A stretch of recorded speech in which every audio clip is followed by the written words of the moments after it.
뉴욕 한인회와 함께.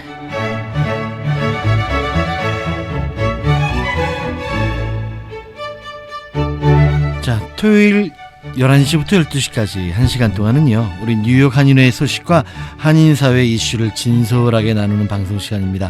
자, 매주 11시부터 특별기획으로 뉴욕 한인회 간의 실태와 향후 방향에 대해서 우리 뉴욕 한인회 간 진실규명위원회와 함께 나눠보는 시간을 갖고 있습니다. 자, 오늘도 이 자리에 뉴욕 한인회 간 진실규명회 위원장님들 그리고 위원들 모셨습니다. 조성환 수석부회장, 강원주 차석부회장, 최원경 법률부회장, 이재철 정책부회장님 네 분 오셨습니다. 안녕하십니까? 안녕하세요. 자, 우리 새해 인사는 지난주에 마무리를 다 했으니까요. 새해 인사는 따로 하지 않겠습니다. 어쨌든 지난주에 우리 새해를 맞이해서 지난주에는 뉴욕 한인회 민승기 회장, 또 이에스더 이사장, 그리고 또 임원님들 함께 하셔서 새해 뉴욕 한인회 포부에 대해서 덕담을 나누는 시간을 가졌었죠. 벌써 한 주가 지나고 1월 중순을 향해 가고 있습니다. 참 빠르네요. 특별히 다음 주에는 우리 또 뉴욕 한인회 하는 행사 중에 가장 1년 중 비중이 있는 뉴욕 한인회 밤이 있는 주간입니다. 자, 먼저 이 행사에 대해서 좀 준비 또 많이 하고 계실 텐데요. 우리 간단한 소개, 우리 조성환 수석부장님 부탁드리겠습니다. 네, 매년 1월 13일은 뉴욕 미국에 있는 이제 주에서 연방 정부에서 정한 한인의 날입니다. 네, 그래서 코리안데이죠. 예, 그리고 그 한인의 날을 맞이한 게 11주년이 되고요. 벌써 그렇게 됐네요. 예. 네. 그리고 저희 뉴욕 한인의 밤은 56주년이 됩니다. 그래서 이번 1월 13일도 마찬가지로 저희가 그 뉴욕 한인의 밤을 이제 맞이해서 그 한인의 날 기념식을 하고요. 네. 그리고 또 매년 그 한 해 동안 한인 사회를 위해 봉사하시고 또 애쓰셨던 분들을 저희가 찾아서 또 그분들에게 이제 또 상을 드리는 올해 한인상 시상식을 또 합니다. 우리 13일이면 무슨 요일이죠? 13일이 이제 수요일이죠. 수요일이고 예. 장소는 대동령 연회장이고 노던 블루보드 150가에 있는 예, 예. 대동연회장 플러싱입니다. 제일 큰 그랜드 볼룸에서 몇 시부터 시작합니까? 6시부터 리셉션이 시작이 되고요. 네. 본 행사는 7시부터 하게 되고요. 네. 저희가 이제 시상식 또 이날 시상식에 또 저희가 지난 70주년 70주년 때 광복절을 맞이해서 저희가 이제 학생들한테 광복절과 관련된 에세이를 공모한 적이 있습니다. 네. 그래서 그 공모 때 이제 또 수상을 한 저희 학생들 이제 그 상 받을 학생들이 또 오게 되고요. 그리고 이제 저희가 이날 시상식과 아울러 또 이제 그 한인 그 동포들을 위해서 또 이제 축하 공연도 하고요. 네. 그날 행사를 위해서. 그리고 또 이날 참석하시는 분들은 뭐 그동안 이제 한인회가 여러 가지 우여곡절이 있었지만 좀 단합된 모습을 보여주고 또 미래의 뉴욕 한인회 상에 대해서 저희가 소개하려고 합니다. 네. 자, 사실 그 뉴욕 한인회의 밤, 그러니까 우리 코리안 데이는요, 벌써 11주년을 맞이했다고 하니까 일단 반갑고요. 그러면 거기에 참석을 하려고 그러면은 참석인은 초대자의 하나입니까? 아니면 뉴욕커면은 누구나 다 갈 수 있습니까? 예, 뉴욕에 거주하시는 뭐 한인 동포분 뭐 누구나 참여하실 수 있고요. 네. 다만 저희가 이제 매번 그렇듯이 이제 한인회 밤은 갈라 형식으로 해서 그렇죠. 입장료를 받습니다. 네. 그래서 뭐 저희가 전년과 동일하게 1인 150불이고요. 네. 그리고 이제 부부 동반일 경우에는 250불을 받고 있습니다. 네. 자, 이렇게 누구나 다 참여할 수 있고요. 그럼 아무래도 만약에 나도 한인 동포니까 오랜만에 우리 한인의 날 행사에 참여해보고 싶다라고 하시는 분은 그래도 미리 전화를 한번 주셔서요. 우리 자리를 네. 또 예약을 해야 되니까 전화를 한번 주셨으면 좋겠어요. 212-255-6969 212-255-6969 나는 뉴욕에 사는 동포입니다. 처음으로 이렇게 한인의 날 행사에 참여하고 싶습니다. 회비는 준비해 가겠습니다. 라고 하시면요. 저희들이 자리를 마련을 해 놓겠습니다. 자, 그 다음에 그러면은 그 한인의 날 때는 시간은 몇 분 정도 되게 되나요? 그럼 6시부터 리셉션하고 7시에 시작을 해서 한 2시간 정도 예상을 해야 될까요? 네, 저희가 이제 리셉션이 이제 있고 네. 그다음에 이제 7시부터 공식 행사가 시작이 돼서 그 안에 이제 시상식도 들어가 있고요. 또 식사도 하셔야 될 거고. 그게 끝나고 2부가 들어가기 전에 식사하고요. 그다음에 또 2부에는 저희가 축하 공연으로 네. 또 이렇게 저명하신 분 초청해서 아하. 예, 또 공연하는 시간이 있습니다. 아, 그럼 즐겁고 다채롭겠네요. 예. 구경할 만하겠네요. 그리고 오셔서 우리 2016년에 펼쳐질 한인회의 비전도 함께 보시고 잘하면 잘했다 박수도 쳐주시고 못하면 따로 우리 이런 건 좀 수정하자라고 질타도 해주시는 그런 고귀한 시간 가지시길 바라겠습니다. 자, 어쨌든 올해로 56주년을 맞는 우리 뉴욕 한인의 밤, 우리 한인 동포사회의 대표 행사입니다. 거기에 걸맞게 잘 치러지길 기대하겠고요. 자, 회관에 대해서 논의하기 전에 몇 가지 먼저 이슈를 한번 다뤄보겠습니다.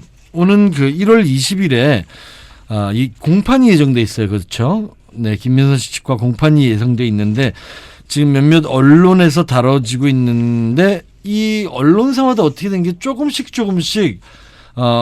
다릅니다. 이야기가. 네, 네. 이야기가 좀 달라서 네. 좀 차이가 있어. 이 부분에 대해서 하나로 일단은 직접 한번 우리 조성환 수석 얘기 한번 여쭤보겠습니다. 직접 좀 이거 기초 설명이 좀 필요할 것 같습니다. 네, 본 공판은 일단 먼저 언제부터 시작이 됐냐면은 지난 그 2월 그 김민선 씨가 자격이 박탈됨으로 인해 선거관리위원회 무효 소송을 하고 나서 그걸 TRO를 신청했다가 네. 기각이 되고 그거에 수반된 소송이 이어져서 네. 저희가 5월 달에 첫 그 히어링을 했습니다. 네. 그런데 이제 그 히어링 때는 정작 그 소송 모션을 한 소송의 내용에 대해서 심의가 이루어지지 않고 새로운 모션을 들고 나오는 바람에 네. 김민선 씨 측에서 거기에 모션의 내용은 뭐냐면 이미 자기는 회장이 됐다. 그리고 자기가 회장임을 인정해 달라. 뭐 이런 내용들이 들어가 있었습니다. 네. 그래서 그때 모션이 준비된 건 아니고 상대 측 변호사가 그냥 구두상으로 얘기가 되었었는데 공교롭게도 판사는 그 현재 그 히어링 날에 다뤄줘야 될 내용에 대해서는 이제 관심을 보이지 않고 새롭게 그 변호사가 끌어낸 그 구두로 얘기하는 추가 모션이 올 것에 대해서 논의가 있다가 그냥 그날 연기가 됐죠. 전혀 그러니까 사실 그 어떤 공판을 하기 전에 레러로 먼저 서로 모션을 교환을 하고 이런 걸 하고 준비하고 뭐 이렇게 하잖아요. 그렇죠. 예. 그런데 그 페이퍼상에 전혀 없는 그렇죠. 내용을 전혀 없는 갑자기 꺼내온 게 말 그대로 민승기 회장 측의 변호사가 네. 그 옛날에 김민선 회장 측. 변호사가 옛날에 뭐 이렇게 됐었었다. 네. 뭐 이랬던 일이 네, 있었어요. 자격 여부도 있었죠. 자격 여부도 있었고. 그래서 그 모션을 새롭게 7월달에 집어넣었고요. 네.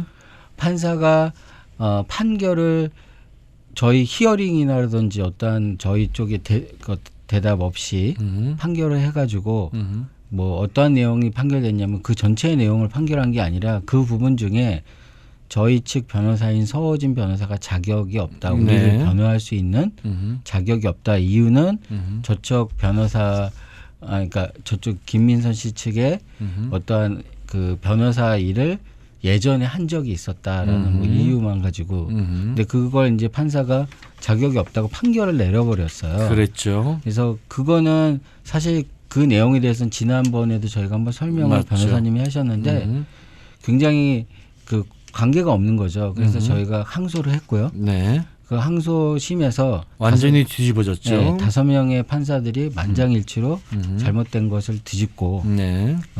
그 자격 없다는 걸 취소했습니다. 그게 그 항소를 받아주는 순간 어떤 상황이 되냐면 서진 변호사가 자격이 있다 없다를 논할 수가 없는 거예요. 네. 항소를 한과 동시에 보류가 된 거죠, 다. 그렇죠. 그래서 일체의 모든 내용들이 다 보류가 됐다가 이제 판결이 나고 나서 그 판결 난 다음에 이제 그 펜딩되어 있던, 그러니까 보류가 되어 있던 있던 그 이제 공판이 다시 제 날짜가 잡혀가지고 그 날짜가 1월 20일이 됐습니다. 그래서 이번 1월 20일은 뭐 판사가 결정을 할 수 있다고도 하지만 히어링이기 때문에 네. 아마도 어떤 결정이 나온다기보다는 양측에 대한 주장에 대해서 듣고 그거에 대해서 질문하고 하는 일을 하지 않을까 하는 게 저희 이제 생각입니다. 아하, 그러면 뭐 1월 20일 날 완전히 확정적인 판결이 나오지는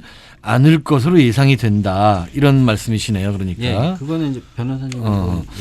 자, 그러면은 그 한 언론이 보도를 했죠. 이번 공판의 판결이 선거를 다시 하게 된다든지 아니면 뭐 현재 회관의 권리를 가지고 있는 민승기 회장이 아닌 김민선 씨 측으로 손을 들어주면은 항소와 상관없이 회관에 대한 주인이 없다라는 이야기를 하는데요.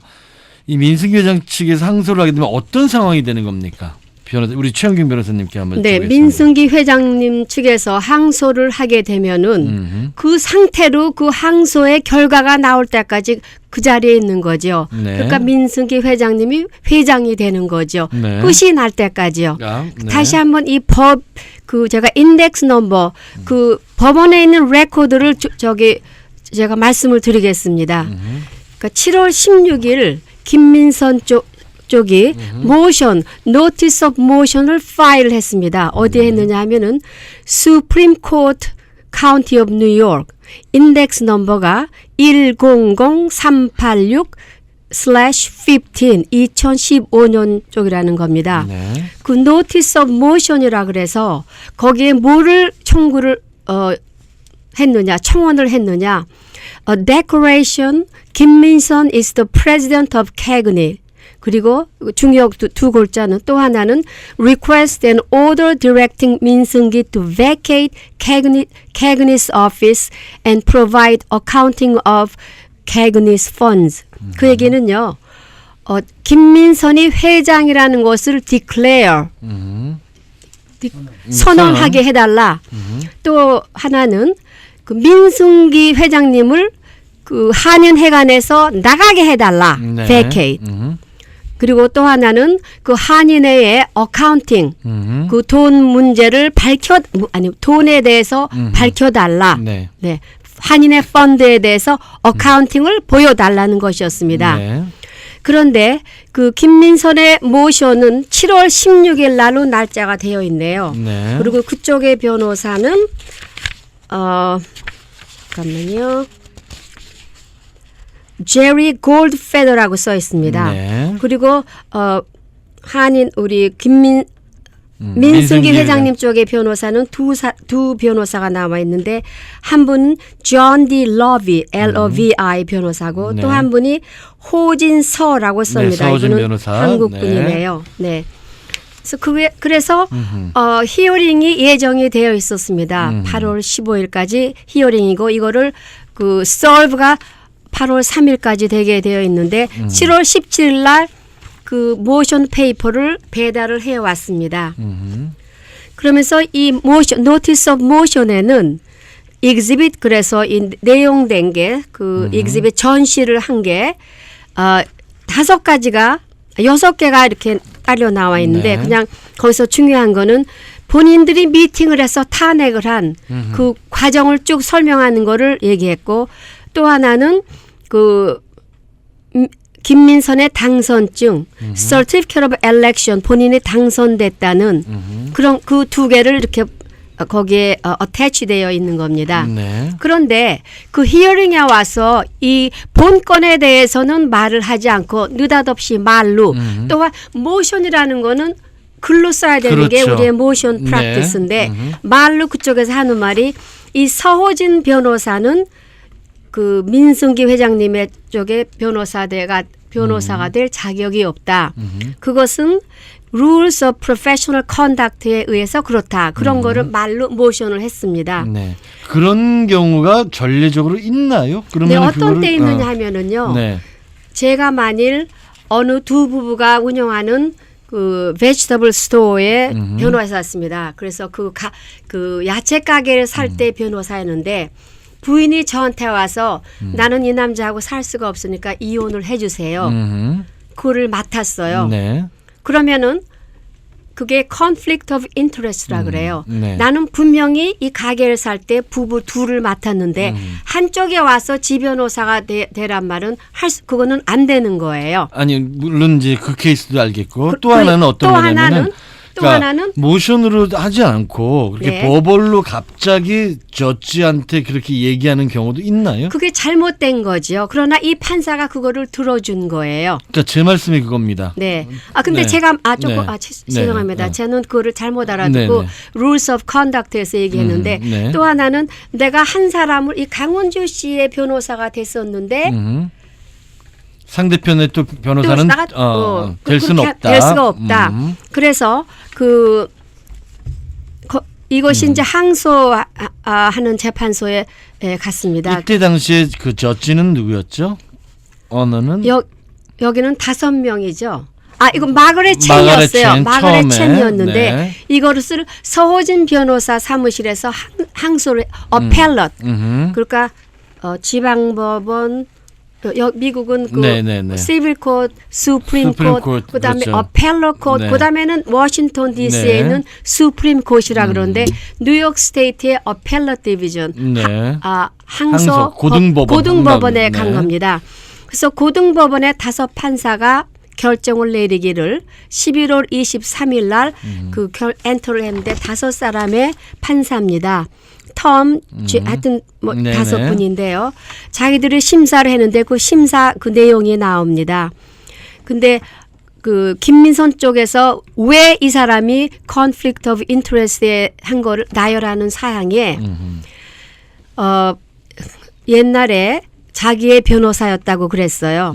근데 그 사실을 보니까 2011년 12월에 이 김민선 씨가 한국에 잠깐 갔을 때 론을 받으려고 서호진 씨한테 그냥 파워 오브 어터니를 해달라 하는 그 건하고 네. 또 부동산을 매매하려고 그랬는데 그 흥정하다가 말았어요. 네. 딜이 끝나지 않은 거였어요.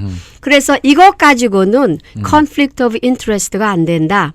그래서 만장일치로 no relationship, no probability exists. 그 얘기는 아무 관련이 없다. 그래서 거꾸로 reverse 그거를 뒤집었습니다. 네. 근데 제가 여기서 말씀드리고 싶은 거는요.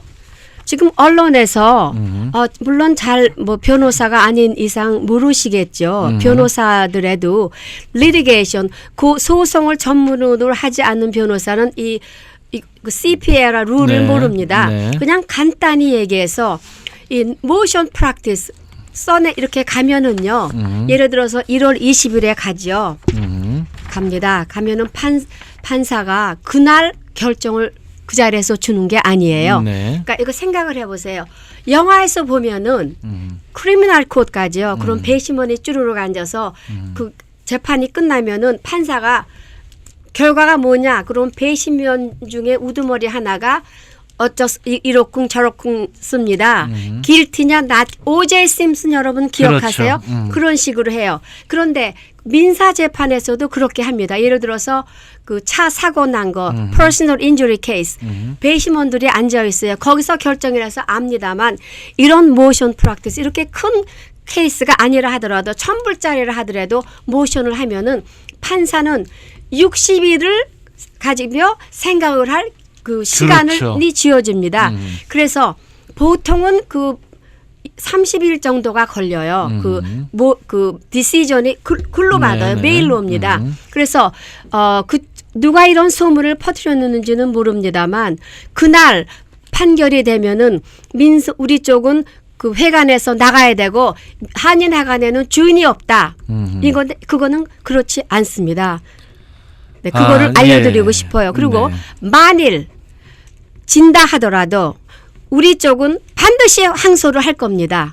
네, 끝까지. 네. 그래서 끝이 수프림 코드 워싱턴 DC까지 가서 끝까지 내면은 한인에 가서 나가겠습니다. 네. 자, 지금이요. 이게 그러니까 보통 어떤 뭐 큰아이와 둘째 아들이 싸웁니다. 그러면 어머니가 대체적으로 젖질을 해주시죠. 근데 그런 상황에서도 큰아이의 말을 듣고 그다음에 또 작은 아이의 말도 들어보고 판단을 내리기에 이렇게 된다고 얘기를 하죠. 어느 한쪽의 얘기만을 듣고 한쪽을 혼내지는 않죠. 이런 것처럼 어떤 언론에서는 그러니까 한쪽의 이야기만 듣고 민승기자 쪽에는 전화를 안 해본 상태에서 그냥 기사를 쓰게 되는 상황이 이런 거죠. 그리고 또 하나 제가 너무 드라마를 많이 봐서 그런지 모르겠는데요. 뭐 미국은 그런 일이 없겠습니다만 한국에서는 이런 일도 드라마 얘기를 합니다. 한국에서는 이런 일도 있습니다. 저지가 사실 이제 리타이어를 하면은 큰 로펌에 들어가야 되겠죠. 이제 큰 로펌에 들어가려다 보니까 워낙 대형 로펌들이 로비를 하다 보니까 당신이 이것만 이렇게 하게 된다면은 당신을 저지가 끝나도 우리 로펌으로 하이하겠습니다라고 우리에게 조금 더 유리한 쪽으로 판결을 부탁하겠습니다라는 드라마가 있죠. 그런 드라마가 뭐 미국에서는 없겠지만, 네. 네, 그 지난번에도요. 그 김민선 쪽에서 그 기자회견을 하면서 무슨 서류를 보여주면서 자기들이 사실은 이긴 게 이걸 뭐라고 그랬죠? 그 신문에 나는 그게 네. 자기들이 드랍을 했다 그래. 때문에 우리가 이겼다 그랬죠. 그 민승기 네. 회장님 쪽에서 그게 절대로 아닌 게요. 제가 저번에 라디오에서 또 설명을 했듯이. 그거는 어디까지나 그쪽에서 우리한테 제시해온 편지에 불과했고 정정당당히 법원에서 이 항소법 어펠러 디비전에서 판사들이 마가렛 첸의 판결을 뒤집었습니다. 네. 그러니까 우리가 법에 의해서 이긴 거지 김민선 측에서 두랍을 해서 우리가 이겼다는 것은 사실이 아닙니다. 그러니까 어느 일방적인 쪽의 이야기를 들으면은 또 뭐 그쪽이 맞고 이쪽 얘기를 들으면 저쪽이 맞고라고 우리 청취자들은 생각을 하시는 분들도 계실 텐데요. 우리 법이 있는 나라에서는 그래도 이렇게 해서는 안 되지 않겠습니까? 라는 이유로 저희가 방송에서도 이렇게 말씀을 드리는 거예요. 네, 그래서 그 항소법원에서 한 판결의 인덱스 번호는요. 이것은 공적으로 나오는 퍼블릭 레코드예요. 그러니까 100386/15 그 얘기는 2015년이니까는요. 저는 변호사의 자격증을 가진 사람으로서 이 법조문과 판사 기록을 보고 얘기하는 거지 남의 얘기를 듣지 않고 제가 이거를 보고도 잘 읽고 꼼꼼히 공부를 한 다음에 여기에 와서 이거를 진술을 하는 겁니다. 그렇죠. 그러니까 거기에는 어디에도 김민선 씨 측에서 드랍을 했다라는 말은 없는 거예요. 절대로 그렇죠? 없습니다. 그리고 저지들이 5명의 네. 저지들이 판결할 때 마가렛 첸 저지가 이거는 조금 실수를 한 것 같다라고 해서 네. 다시 조금이 아니라 많이. 뒤집어준 케이스가 바로 이 케이스인 겁니다. 네. 그런데 그거를 동포들에게는 자신들이 드랍을 했다고 말을 했습니다. 그러면서 자기 그 편지 같은 거를 보여주면서 그게 드랍한 무슨 법적 서류처럼 그렇게 언론을 오보를 나가게 호도하는 거죠. 호도. 네. 자, 이런 상황이요. 이게 그러니까 순간적으로는 먹힐 줄 모르겠으나 많은 분들은 말씀을 하십니다. 많은 분을 말씀하시는데 야, 그렇게 심하게 말을 하면은 어떻게 라는 분들도 계시고요. 또 야, 방송에서 그렇게 너무 한쪽 편만 들어주는 거 아니야? 라는 분들도 계십니다. 한쪽 편만 드는 게 아니라요. 황보승 여우는 그냥 법원 문서에 나온 대로 전달해 드릴 뿐입니다. 전달해 드릴 뿐이니까요. 한쪽 편을 드는 게 아니라요. 최소한 거짓말은 하지 말아야 된다는 그거에서 또 법이 있는 나라에서 법을 지켜야 된다는 얘기에서 자, 그러는데 갑자기 또 우리 김민선 측에서 또 이런 말을 합니다. 그러면은 판결이 나오면 no matter what 우리 더 이상 항소를 하지 말자 라는 또 갑자기 얼토당토하는 주장을 하십니다. 그러면은 또 이번에도 마가렛 첸 저지가 이번에도 재판을 하게 되나 1월 20일 날 히어링도요? 마찬가지로요? 네. 그러면은 마가렛 첸 지난번에 한 번에 또 이런 일이 있었는데 그럼 또 한 번 그래도 항소를 하지 말아야 된다라는 의미는 만약에 이번에도 만약에 이번에 첫 번째 또 이 케이스에서 민승기 회장 측이 불리하게 되고 그러면은 또 많은 호도가 있을 거고 그 다음에 또 다시 상고를 해서 또 다시 뒤집힌다면 과연 김민수 씨 측에서는 또 항소를 안 할까요? 그 부분에 대해서도 참 의문이고요. 여러 가지 생각이 드네요. 어쨌든 그러니까 정확치 않은 보도, 그러니까 그냥 누가 그러더라, 누가 이러더라 그 말을 하는, 그리고 최소한 왜 그 기자들도 그렇게 보도를 할 수밖에 없냐면요. 여태까지 어떤 한인 회장도 최소한 기자를 앞에서 기자회견하면서 거짓말을 하는 한인 회장은 없으셨었으니까요. 기자들은 믿을 수밖에 없지요. 그리고 그 기자가 당연히 정확하다고 생각을 하지요. 그리고 기사들은 기사를 씁니다. 기자들은. 그랬는데 왜 이러셨을까요? 이렇게 뻔히 나올 젖주머니면 나올 얘기에다가 왜 본인이 드랍을 했기 때문에 민승기 회장 측이 이겼다라는 말을 어떻게 할 수 있을까요?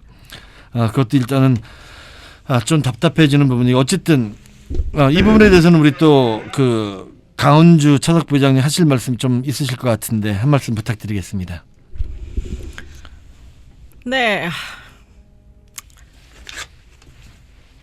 제가 여러 번 말씀드렸는데요. 이 방송을 통해서 도대체 2015년 한인사회 55년 만에 이 길고 긴 소송 누가 했습니까? 바로 김민선 씨가 했습니다. 네. 왜 했어요? 억울하다고. 그런데 그분이 왜 자격이 박탈됐습니까? 불법 사전 선거 운동을 했어요. 네. 그런데 이거를 알아야 돼요. 그 사람이 본인이 선관위원장을 지냈습니다. 네. 회칙 개정 위원도 지냈습니다. 그랬죠. 이 방송 들으시는 분들은 그거를 아셔야 돼요. 사람이 알고 도둑질하는 거하고 모르고 도둑질하는 거하고 틀려요. 그죠? 알고 하는 건 더 나쁜 거예요. 네. 본인이 선관위원장을 지냈음에도 불구하고 선거법을 어겼어요. 그래서 불법 사전 선거 운동을 했기 때문에 이 선거법이 민승기 회장이 만든 선거법이 아니고 역대 회장들에게 다 적용된 선거법이었습니다. 네. 그 선거법에 의해서 자격이 박탈됐습니다. 그러니까 선관위를 상대로 법으로 하자 해서 선관위를 법정으로 끌고 갔어요. 네. 법에서 기각시켰습니다. 항소 바로 했어요. 또 기각됐어요. 그 다음에 한 게 바로 민승기 당선자 무효 소송입니다. 네. 그 다음에 최용경 우리 부회장님 말씀하셨듯이 5월 13일에 법원에 가서 당선자 무효 소송에 관한 심의는 하지 않고 바로 민승기 회장 쪽의 서호진 변호사 자격 여부에 대해서 김민선 씨 변호사가 모션을 추가했어요. 그것도 판사에게. 그러니까 페이퍼 모션으로 미리 작성된 게 아니라 그날 그냥 콜트에서 버벌로 말로 그냥 구두로. 했죠. 네. 그래서 6월 초에 이제 서류를 제출하도록 판사가 해서 그게 이제 결국 연기가 됐습니다. 그래서 오늘까지 이렇게 오고 내년 1월 20일까지 갑니다. 제가 올해 1월 20일 제가 여러 번 말씀드립니다. 한인사회 단체들이 크고 작은 수많은 단체가 있습니다. 앞으로 또 김민선 씨 같은 분이 나올지 안 나올지는 모르겠습니다만은 이번에 절대로 이 한인회는 한인 사회의 가장 중심이고 큰 대외적으로 가장 큰 단체이기 때문에 본보기를 표본을 만들어야 됩니다. 네. 해서 법원의 판결, 이 법으로 끌고 간 건 김민선 씨지만 이거는 절대로 법의 판결을 받아야 돼요. 끝까지 해서 받아야 됩니다. 당연합니다. 네. 그리고 이 문제로 어느 리포터가 그러니까 언론에서 방송하는 거 저 들었습니다. 근데 이거 뉴스 시간에 그렇게 말하는 거 아니에요. 토크쇼도 아니고 뉴스 시간에 더구나 기자가 법조인이 아니에요. 본인이 법을 모르면 법조인의 그 변호사 멘트를 그렇죠. 넣어야 돼요. 따야죠. 변호사에게 멘트를 따가지고 이렇게 말하더라. 항소를 하게 되면 뭐 어떻게 해야 되고 얘기를 넣지도 않고 1월 20일 날 판결이 났는데 만약에 민승기 회장이 지게 되면 회관을 비워야 하고 그러면 한인회관이 공백 상태가 된다고? 이런 말도 안 되는 주장을 왜 기자가 해나요? 저는 그래서 그렇게 해서 그 언론을 들은 사람들이 헷갈리는 거예요. 왜 한인 사회를 헷갈리게 만들죠? 그러지 않아도 지금 헷갈려요. 네, 회관 문제도 헷갈리고 이 한인회장 소송 문제도 헷갈리고 아주 지겹습니다. 한인 사회 여러분들께서. 그런데 거기에 애드할 필요는 없어요. 리포터 하시는 분이. 그리고 제가 개인적으로 이렇게 가만히 들어보니까 2015년에 신조어가 하나 있습니다. 뭐 사견임을 전제로. 참 웃기는 말이에요. 네. 보세요. 민경원 씨라는 분이 회칙 개정위원장이었습니다. 그런데 이분이 사견임을 전제로라는 유권 해석을 해가지고 사견임을 전제로 해서 유권 해석을 내렸는데 뭐라 그러냐. 이미 회장직을 떠난 전직 회장들이 총회를 소집해서 현직에 있는 회장과 이사장을 탄핵할 수 있다. 라는 거를 사견임을 전제로 유권 해석을 했는데 사견이잖아요, 그것을 그건. 미천으로 그것을 미천으로 회장과 이사장을 탄핵한 사람들이 회장으로 추대시킨 게 바로 김민선 씨예요. 네. 그러니까 김민선 씨 뭐예요? 사견임을 전제로 추대된 사람이에요. 네. 네. 그런데 이 리포터도 어느 날 방송을 들으니까 사견임을 전제로 우리는요 사실 팩트를 들으려고 그러는 거야. 이게 방송을 듣는 청취자들은 뉴스 시간 토크쇼나 하는 뭐 다른 프로그램은 모르지만 그 방송의 뉴스 시간에는요 팩트를 들어야 돼요. 뉴스를 들어야 된다고. 기자가 정말 그렇게 말을 했다고요? 네, 그런데 사견임을 전제로 우리는 기자의 사견을 듣고 싶지 않습니다. 기자는 그냥 사실만 보도하시면 돼요. 네. 네, 예를 들면 오늘 오바마 대통령이 건 컨트롤 때문에 뭐 기자회견을 하고 눈에서 눈물이 났다. 사실이에요? 네. 예, 뭐 그런 사실만 그런데 보도하면 거기다가 돼요. 사견임을 전제로 엘러지도 있어 보인다라고 이제 다는 것과 비슷한 코멘터리죠. 그렇죠. 음. 그래서 이러한 식으로 기자가 보도를 하면 안 된다라는 거를 말씀드리고 싶고 네. 또 그런 방송을 들으신 청취자 여러분들께서는 절대로 헷갈리지 마십시오. 네. 우리는 분명히 항소를 하겠다고 누누이 말씀드렸습니다. 왜? 정의를 위해서. 네. 그리고 원칙을 세우기 위해서 제가 맨날 말하죠. 원칙과 법과 규칙. 국가의 헌법이 있고 단체에는 규칙이 있고 사회에는 상식이 있다고. 그렇기 때문에 그것을 지키기 위해서 우리는 끝까지 간다고 말씀드렸습니다. 그렇죠. 그렇기 때문에 항소를 해서 우리가 판결을 받을 때까지는 민승기 회장님은 한인회관을 관리할 수 있는 그 파워가 있는 분입니다. No question. 막 싸워요. 둘이서 이제 큰 아들과 작은 아들이 막 싸우는데 어느 날 갑자기 작은 아들이 막 큰 형을 때리더니 갑자기 또 이런 말을 합니다. 알았어, 이제 그만 싸워. 때리지 마. 라는 말과 똑같이 그럼 맞은 사람은 뭐 그런 생각도 드네요. 그럼 이 부분에서요. 뭐 부동산 관련 부분은 아니지만 우리 회관 문제로 함께 자리하신 우리 이재철 부회장님께 뭐 어떻게 생각하십니까? 그냥 느껴지시기에는 이재철 부회장님은 이런 예. 보도를 접한 한인 동포로서 묻는다면. 그 강우주 강우주 사석 부회장님이 너무 말씀을 잘해 주셔가지고 저도 사실 이게 방송을 들었습니다. 근데 제가 방송을 듣고 다른 이렇게 한인 분들한테 얘기를 들었는데 그분이 느끼신 한인회에 대한 마음은 그런 거예요. 방송을 듣고 나니까 2015년에도 굉장히 한인회가 뭔가 이렇게 다 해결이 안 되고 2016년으로 들어왔는데 2016년에 와서 이런 인터뷰를 그 기자님이 방송을 하신 걸 듣고 보니까 한국 한인회가 혼란 국면이 앞으로도 이건 끝이 없이 계속 이어져 가겠구나라고 이렇게 생각하시다고 이렇게 말씀을 해주셨거든요. 많은 분들이 그렇게 동감하십니다. 네, 근데 네. 거기서 제가 그 기자님이 어떤 그 사실 근거로 앞으로 일어날 뭐 사실 기자님이 자기 사견을 방송에서 이렇게 말씀해 주시는 것까지는 좋은데 사실 그 방송의 공정성이나 이렇게 객관성을 가지고 앞으로 대한 결과에 대한 예상치가 있으면 좋은데 사실 거기에 대해서 좀 결여가 된 부분이 많고 사실 분명히 그 기자님께서 명시해 주셨으면 좋았을 텐데 이거는 제 사견이니 이런 경우가 있을 때 만약에 한인회에서 민 회장님께서 재판에 패소를 하게 되고 나면 그 다음에 누군가가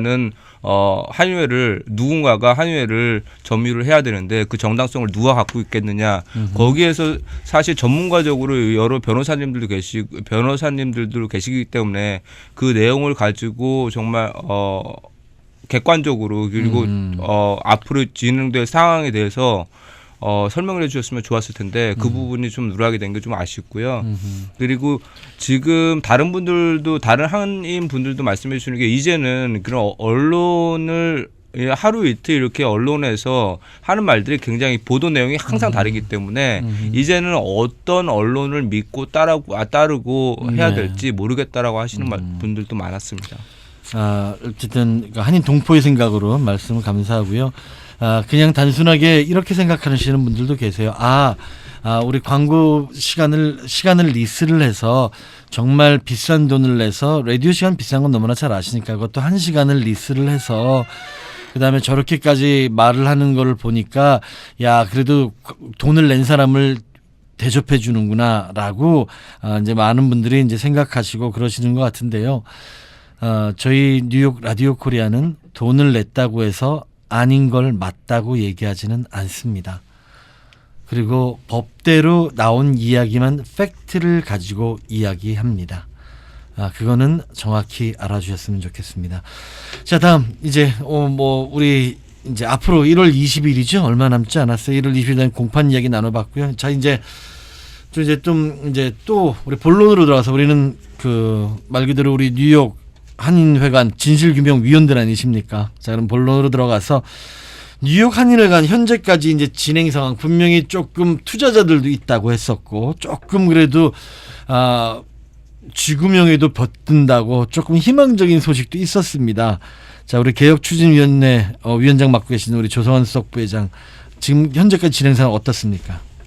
네, 한동안 저희가 또 이런 진행 상황을 말씀드릴 시간이 이제 좀 뭐 연말도 끼고 그래가지고 못했기 때문에 우선은 부정적인 부분을 먼저 좀 말씀을 드리겠습니다.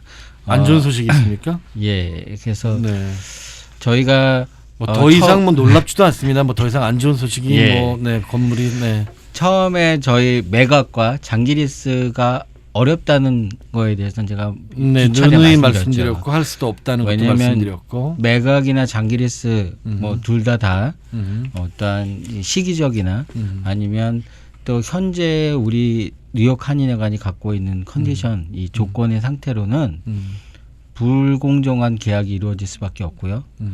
어쩌면은 지금으로부터 한 5대, 6대, 7대를 거슬러 올라가서 한 14년 전 12년 전에는 우리 건물 매각할 수 있을 수도 있었을지도 모릅니다.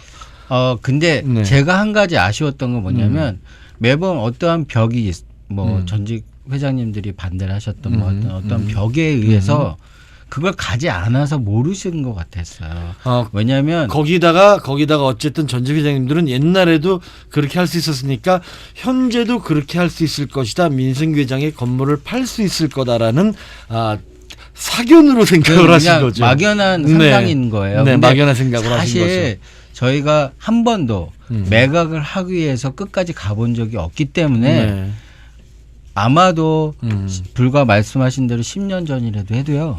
그때 아마 매각을 끝까지 갔었으면 클로징을 못했을 겁니다. 결국은 그랬죠. 우리 그 건물만은 정말 우리의 심장이었고 상징이었으니까. 맞아요. 그런데 클로징을 못한 근본적인 이유는 테넌트 부분에 대해서 결과적으로 바이어가 처음에 에스티메이트하고 살려고 했던 그거하고 실제로 들어가게 되면 테넌트하고 딜을 해야 되는 가운데 있기 때문에 테넌트가 얼토당토한 얘기를 하게 나오게 되면 결과적으로 클로징이 어려워지는 거죠. 그러면 지금 말이 자꾸 이제 옆으로 흘렀는데 그래서 근본적으로 현재 투자를 하려고 하시는 분이 계신다고 하셨다는 청사진을 보여주셨어요. 그래서 근데 그분이 일단은 제가 뭐 좋은 소식과 나쁜 소식이 있지만 먼저 정리 차원에서 이제 저희가 좀 알아야 되고 그러니까 일단 저희가 투자 회사를 어프로치했던 회사는 최종적으로 리퓨즈 했습니다. 거절했습니다. 근데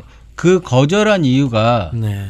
굉장히 저도 좀 쇼킹했는데 얘기는 뭐냐면 뉴욕 한인회관 그러니까 당신들 건물은 2층부터 5층이 갖고 있는 렌트 스테빌라이즈, IMD, 뭐 렌트를 그 CEO가 없어서 렌트를 안 내고 있는 거기 이게 다 문제가 아니다. 이것만이 문제가 아니고 1층도 문제라는 거예요. 1층은 지금 현재 가장 그래도 우리가 적정선에서 렌트비를 받고 있는 커머셜 존이잖아요. 그런데 이제 일반적으로 투자를 한다고 하면 건물의 포텐셜을 가지고 뭐 새롭게 지은다든지 해서 수익을 증대하는 데 목적을 두고 있는 게 대부분이에요. 네. 투자자들은. 그래서 현 테넌트와의 어떤 원만한 관계 유지가 아니라 이제 새롭게 건물을 좀 지을 수 있는 비전이 있어야 돼요. 네. 왜냐하면 몇 천만 불을 투자해야 되니까. 그렇죠. 근데 문제는 1층은 커머셜인데요.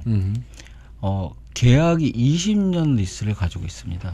근데 20년이면 얼마나 지금 지났나요? 지금 이제 2년 좀 더 지났죠. 아이고. 예. 그러니까 한 18년 남짓 남았는데 거의 이건 장기 리스고 커머셜 경우에는 바이아웃을 시킨다고 했을 때 금액을 상상할 수가 없다는 거예요. 지금 1층에 제가 알고 있기로는 1층에 그 업체는 비교적 비즈니스가 잘 운영되고 있는 업체로 알고 있거든요. 지금 이제 계약 상태가 어떻게 되어 있냐면 한 분한테 1층 전체가 마스터 리스로 주어져 있고요. 네. 그분이 그 서브리스를 유닛을 3개로 나눠서 개념으로 하나는 세탁소, 하나는 99센트 스토어, 하나는 조명 이렇게 갖고 렌트를 준 상태거든요. 네. 그런데 공교롭게도 이제 첼시 지역이 이 붐업이 되면서 그 지역의 조성이 환경이 좋아지고 이러면서 이제 수요 뭐 거주자들도 늘어나고 그 옆에 막 큰 아파트들이 네. 들어왔거든요. 그러니까 그 이제 99센트 스토어나 세탁소들이 세탁소는 장사가 잘 돼요. 비즈니스 잘 돼요. 그렇죠. 그러면은 비즈니스 잘 되는 금액을 산정해서 이게 앞으로 남은 18년이 지난 다음에 그 감가상각과 환율 대비 또 돈이 오를 거 생각하고 비즈니스가 더 흥해서 더 많이 벌 것까지 생각을 해서 한다면 2배를 생각을 한다면 이건 천문학적인 숫자인데요. 그렇죠. 누가 그냥 생각해도. 예. 만약에 그냥 렌트 스테빌리제이션에 걸려 있는 이분들을 내보내서 그냥 맨하탄에 있는 콘도 하나 사주자 해서 100만 불, 120만 불 사는 그 얘기가 정도의 아닙니다. 개념이 아닌 거예요. 아닌 몇 거죠. 천만 불 될 수 있다는 소리예요. 그렇죠. 그래서 이러면 뭐 왜 이런 계약을 했고 시세도 뭐 그렇게 좋다고 얘기할 수는 없는데 어찌 됐든 이제 그런 결과로 사실 투자 부분이 어려워진 부분이 그러면은 있습니다. 이분들이 당연히 리퓨즈를 했네요. 자, 그러면은 이 안타까운 실정에서 우리 부동산 전문가인 우리 이재철 수석 부회장에게 여쭙니다. 일단 바이아웃이라는 거에 대해서 한번 짚고 넘어가겠습니다. 현재 1층은 커머셜로 장기에 가까운 18년 리스가 남아 있고 2층, 4층 테넌트들은 렌트 스테빌리제이션에 걸려 있고 3층은 아예 수요가 없어서 그냥 이분들은 렌트를 살고 있지만 수요가 없기 때문에 불법 렌트인데 그걸 우리가 미리 말도 못하는 우리가 걸릴까봐 오히려 말도 못하는 상태고 자 5층은 또 IMD에 걸려 있고 6층은 겨우 쓰고 있는데 여기저기 계속 비 새고 있고 엘리베이터는 계속 고장 나고 있고 자 이 건물 일단 바이아웃이 뭡니까? 정리 좀 해봅시다. 바이아웃은 지금 뭐 아까 말씀해 주신 대로 어떤 아파트 유닛이 있으면 그 디벨로프를 하기 위해서 그분들이 이제 이거 저희 한유회관 같은 경우에는 렌트 스테빌라이제이션하고 이제 IMD 저희 그분들이 사실 많은 권리를 갖고 있기 때문에 네. 뭔가를 매매나 디벨롭먼트를 하려면 그분들을 내보내야 되잖아요. 네. 근데 그분들이 절대로 그냥은 안 걸어 나가실 거고 그렇기 때문에 그분들한테 어떤 혜택을 재정적으로 혜택을 드려야 되는데 지불을 해야 되는데 그게 바이아웃이라고 이렇게 볼 수 있거든요. 아, 예. 내가 여기만큼 편안한 공간을 네. 다시 구해드리겠습니다. 네. 아, 나가주십시오. 그럼 우리가 이 건물을 짓고 더 좋은 멋있는 건물을 짓겠습니다라는 게 이제 바이아웃이라는 개념이다. 네. 근데 여기가 저희 한인회관 같은 경우에는 이런 사실 굉장히 그 테넌트 분들께서 굉장히 싼 렌트로 장기적으로 거주를 할 수 있는 권리들을 다 가지고 계시기 때문에 바이아웃이 정말 천문학적인 그 금액이 좀 필요할 거라고 생각이 되고요. 제가 언젠가 처음에 이 우리 진실규명위원회 작년 봄에 네. 할 때 마켓 밸류에 대해서 그때 200만 불이 채 안 된다라고 했는데 네. 사실 200만 불이 안 된다는 이유는 이런 조건이 다 있기 때문에 1층에 물론 1층 그 세탁소 그 마스터 리즈를 갖고 있는 분들도 제가 그때 기억하기에는 주변 시세, 주변 렌트에 비해 65% 정도밖에 받고 있는 경우가 지금 아니거든요. 네. 그래서 여기 같은 경우에 또 서블리즈를 한 두세 군데 또 나눠줬고 그렇기 때문에 이분들조차도 나중에 이렇게 내보내려고 한인회에서 내보내려고 할 때 사실 이 IMD나 저 다른 그 렌트 스테빌라이제이션 그 금액보다 훨씬 많은 금액을 요구할 수밖에 없을 겁니다. 아, 시간이 또 조금 모자란 것 같아서 좀 넘칠 것 같은데요. 그러면은 어쨌든 이거는 짚고 넘어가야 되니까 법적인 부분으로 넘어가면요, 우리 최영림 변호사님, 네. 바이아웃이라는 거 없이 건물주가 네. 테넌트들을 법적으로 합법적으로 내보내는 합당한 경우가 있습니까? 아, 물론이지요. 어떤 방법이 있죠? 이 테넌트들과 랜로드의 사이에는 계약이 있어요. 네. 우리가 말하는 리즈 그러면 사실은 그것이 리즈 어그리먼트라고 씁니다. 법적으로는. 그러니까 한국말로 임대 계약서예요. 그러니까 계약서에 있는 내용을 하나라도 어기면은 내보낼 수가 있는 거예요. 예를 들어서 렌트를 안 낸다던가 아무리 렌트 스테빌라이제이션 하더라도 렌트가 10불이라도 10불은 내야 되는 거거든요. 그렇죠. 그럴 경우는 재판을 할 수가 있어요. 저도 하고 있어요. 네. 근데 그런 재판을 하면은 우리 저 한인회관에는 그렇게 가난한 사람들이 있는 거가 아니거든요. 네. 예를 들어서 가난한 사람들이 있을 경우에 그 나라에서 소셜 서비스에서 도와주는 게 맞습니다. 있어요. 네. 그럼 그 사람들은 재판을 한 5번은 가야지 돼요. 네. 그러면 연기로서 그 사람들이 나오게 하고 그동안에 또 다른 데 가서 또 도움을 청해서 그걸 메꿔주게 하고 이렇게 질질질 끌다가 건물주가 그냥 포기해버리는 그런 거 있는데 다행히 한인회관은 가난한 사람들은 살지 않아서 렌트를 안 내서 우리가 소송하는 케이스는 현재는 없다고 봅니다. 아. 네. 그러면은 예를 들어서 렌트 스테빌라이제이션은 주인이 6개월 이상은 살아야 되고 네. 주인이라는 거기 계약서에 사인한 사람의 부모님과 배우자와 자식과 손녀와 손자 그런 사람을 빼놓고는 남이 와서 살 수가 없거든요. 그렇죠. 그런 것도 계약 위반인데 지금 한인회관의 현상은 그런 걸 찾아내기가 어려워요. 들어갈 수도 없으니까는요. 그렇죠. 집을 문을 열고 마음대로 들어갈 수 없는 일인 거고. 그리고 다른 어떤 때는 뭐 사진을 찍는다거나 하여튼 무슨 장치를 해놓으면은 모르고 네. 사는 사람의 사진을 달라. 보통 코앞 같은 데서는요. 그렇죠. 그렇게 네. 욕을 하죠. 네. 네. 그런 걸 요구를 할 수도 없고 누가 뭘 사는지도 모르겠고요.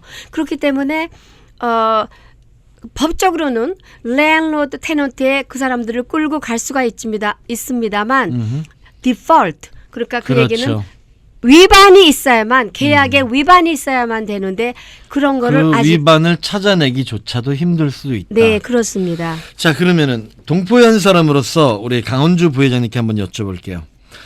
진정이 한인회관을 정상화시키기 위해서 테넌트를 내보내는 일이 선행되어야는 되겠는데 뉴욕 한인회가 이런 막대한 자금도 없고 그렇다면 또다시 우리 뉴욕 한인 동포들이 우리 건물을 살기 위해서 다시 한번 모금 운동을 해서 테넌트를 내보내는 일에 사용한다면은 그걸 과연 바람직할까? 저 같으면 안 낼 것 같아요. 어떻게 생각하세요?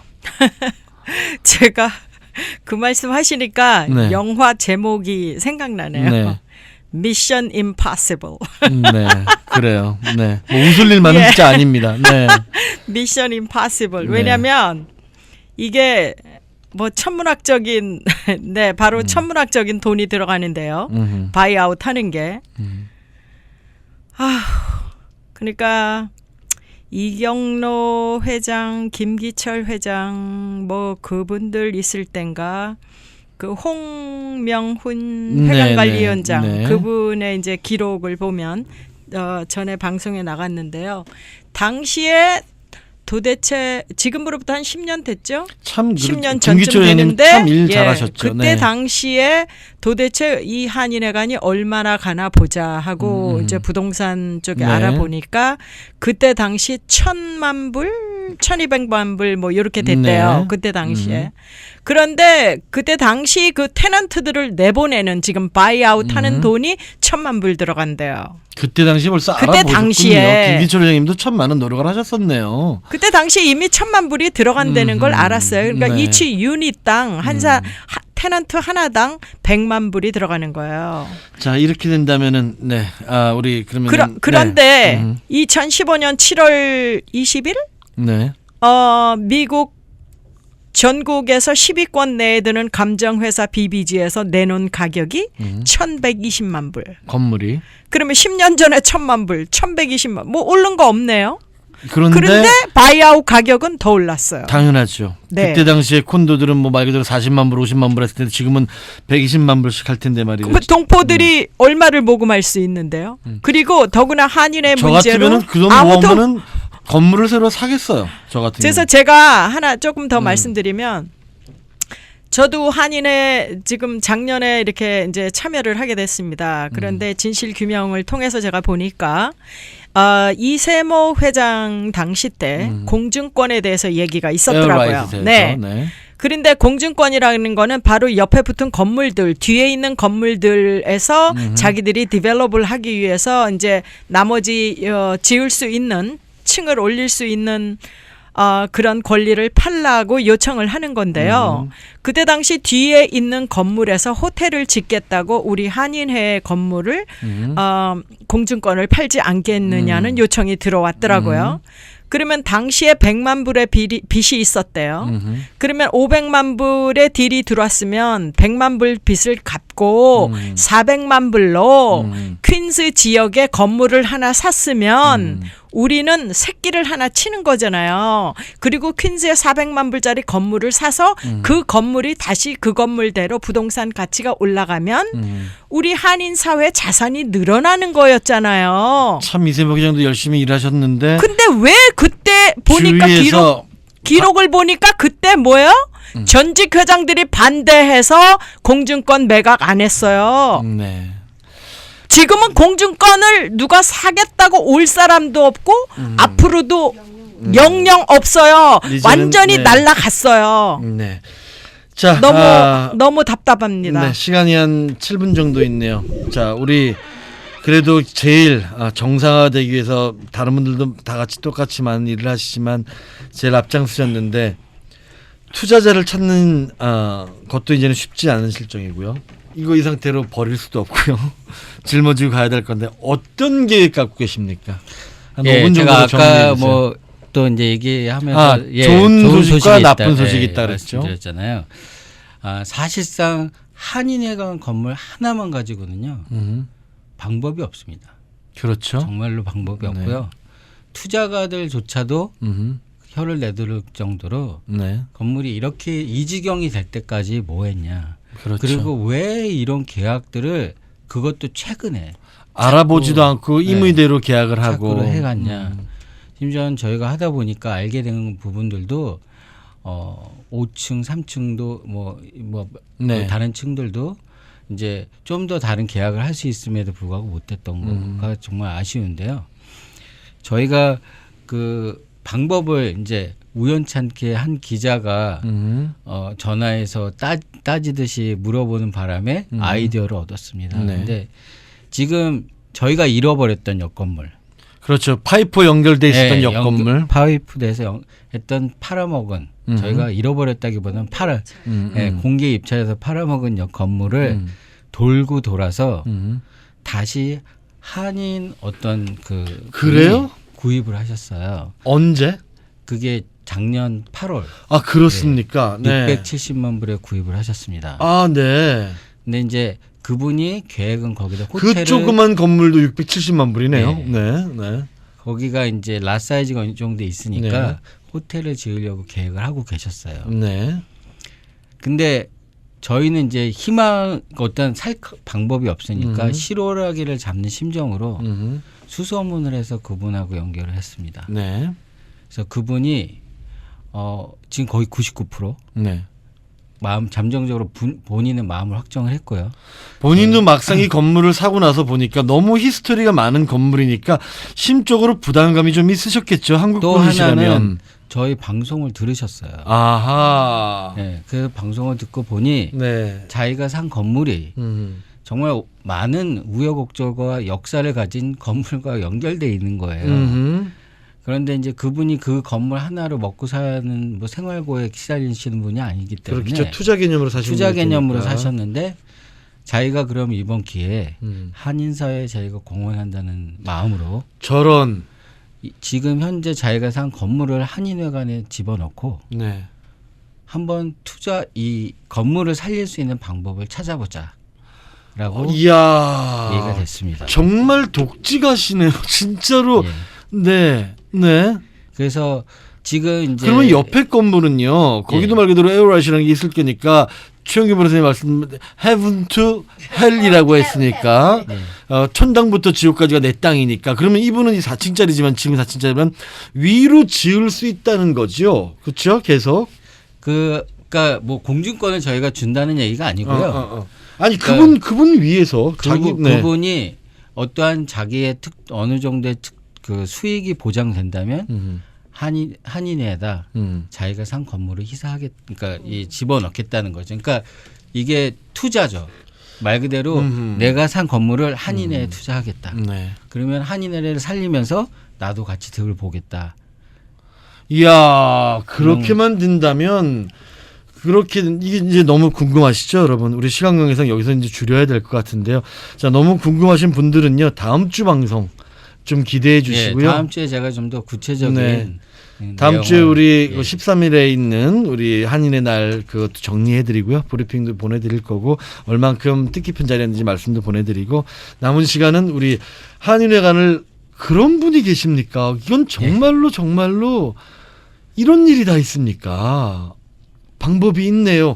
한국 분이 어떻게 그 건물을 또 사셨을까요? 방법이 있네요. 자, 우리 다음 주에는 여러분 우리 많은 청취 바라겠습니다. 자, 아직 포기하기는 이르지요. 말씀하신 분들이 참 많은 일이 있습니다. 네, 성경 말씀에 구하라 주실 것이요 두드리라 열릴 것이다. 네, 자 좋은 일이네요. 자 어쨌든 뉴욕 한인이었으니까 한국인이니까 이런 일이 생기네요. 미국 사람이 샀다면 이런 일은 있을 수도 없겠죠. 자 지금까지 우리 뉴욕 한인의 방송이었습니다. 우리 참석해 주신 우리 뉴욕 한인의 우리 임원 여러분 어쨌든 이렇게 발빠른 행보 보여서 좋고요. 참 우리 조성환 수석 일 박수 한번 주세요. 아우 조성환 수석 일 많이 하시네요. 고맙습니다. 고맙습니다. 다음 주가 기대됩니다. 이런 것이 이런 일이 있을 수가 있네요. 야, 참 저는 포기해야 되는 줄 알았거든요. 어쨌든 지금까지 뉴욕 한인의 방송 우리 청취자 여러분 감사하고요.